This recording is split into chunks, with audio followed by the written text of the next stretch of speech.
Oke, selamat malam Kak Prisil. Selamat malam juga. Kak Prisil, ini gimana melihat fenomena yang sekarang banyak terjadi nih?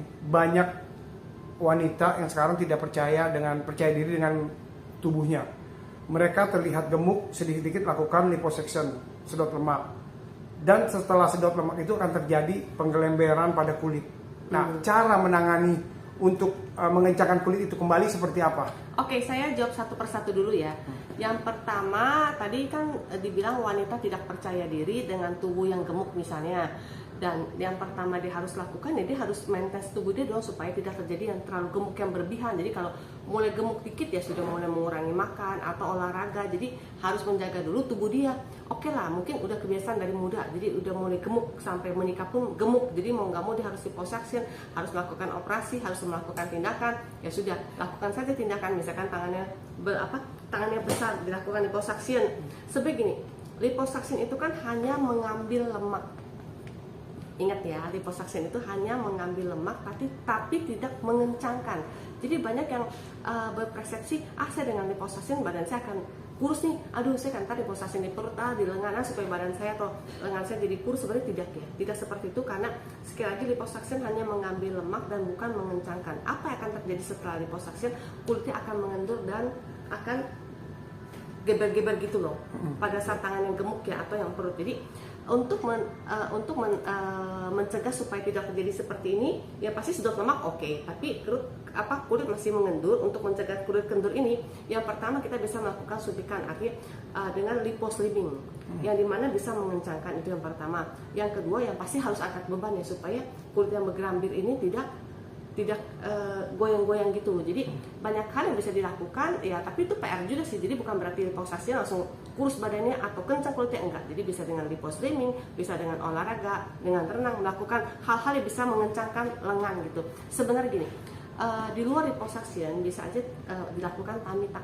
Nah, kalau tummy tuck ini benar-benar bisa mengencangkan. Jadi akan terjadi sayatan di sini, lalu di kulit dan lemaknya dibuang gitu. Jadi benar-benar kelihatan, tapi ada bekas sayatan. Jadi mungkin agak sungkan kali ya untuk para perempuan gitu. Oke, tadi yang disebut sama Kak Dokter Prisil adalah tummy tuck. Tummy tuck ya. Tummy tuck itu ada efek nggak nanti setelah dilakukan tummy tuck itu? Mungkin setelah sayatan itu akan menghilang atau seperti apa? Kembali lagi ke kondisi pasiennya, apakah ada keloid atau tidak. Sebenarnya begini, semua itu harus pasien dan dokter tuh harus saling bersinkron dan harus berkomunikasi dengan baik. Artinya after atau before melakukan operasi itu ada hal-hal yang boleh dilakukan dan tidak dilakukan. Apapun operasi itu pasti ada resikonya. Kita jalan aja bisa jatuh gitu loh. Jadi sayatan itu gimana caranya supaya mengecilkan? Yang pertama terjadi sayatan seperti kita operasi sesar. Sayatan itu kan pasti berbekas. Untuk menghilangkannya ya agak lama, apalagi kalau timbul keloid, jadi harus disuntik lagi supaya keloidnya hilang. Ya agak lama pastinya karena sayatannya cukup besar gitu. Kalau untuk diperbandingkan liposuction dan tummy tuck ya, tadi kan dikatakan itu mana sih yang lebih tidak mungkin? Bisa dibandingkan. Liposuction itu sedot lemaknya diambil. Kalau tummy tuck kita mengambil bagian kulitnya semua diambil, dan itu termasuk operasi yang besar dan pasien harus menginap dan harus dilakukan di rumah sakit. Resikonya tinggi mana itu? Sebenarnya untuk tummy tuck atau liposuction ya resiko sama-sama tinggi, asal pasiennya menuruti apa perkataan dokter. Before after tidak boleh ngapain, jadi harus periksa darah, dia tidak boleh minum vitamin atau minum jamu-jamuan. Jadi pasien pun juga harus ikutin peraturan dokter, tidak boleh minum alkohol. Jadi kalau selama pasiennya nurut, tidak boleh kecapean juga, oke, nggak ada masalah. Kalau pasiennya membandel ya repot ya. Jadi kadang-kadang jangan juga disalahkan dokternya apapun yang terjadi. Ya mungkin harus ada komunikasi kedua belah pihak. Oke. Dok, gimana melihat liposuction ini yang kemarin terjadi? Jadi ada salah satu selebgram melakukan liposuction, terus dia mengalami pemecahan pembuluh darah dan akhirnya meninggal. Ya. Nah, untuk menjaga supaya itu tidak terjadi, apa yang harus dilakukan? Koordinasi dengan dokter yang benar atau melakukan suntik kembali itu apa namanya? Anestesi. Anestesinya juga harus dipelajari dengan betul atau apa? Sebenarnya gini, saran-saran dari dokter.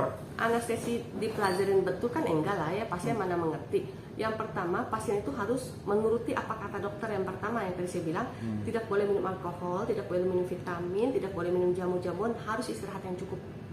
Dan kondisi badan dalam keadaan sehat. Kenapa? Kita melakukan apapun kondisi badan harus sehat, apalagi melakukan bedah gitu. Jadi pasiennya kalau nurut dan dokternya juga berpengalaman, sebenarnya nggak ada masalah ya. Kenapa bisa terjadi hal-hal tidak kita inginkan ya? Karena memang jangan salahkan kliniknya aja gitu, pasien juga harus kita tahu kenapa gitu, apakah memang kecapean atau memang dia tidak menurutin perintah dokter. Jadi saya nggak tahu seperti apa sih riwayatnya gitu ya. Riwayat, berarti harus paling kagak cek kesehatan dulu. pastinya. Cek kesehatan, istirahat yang cukup, tidak boleh minum obat-obatan atau vitamin gitu. Oke, terima kasih Dokter Udah cukup Priscilla. ya?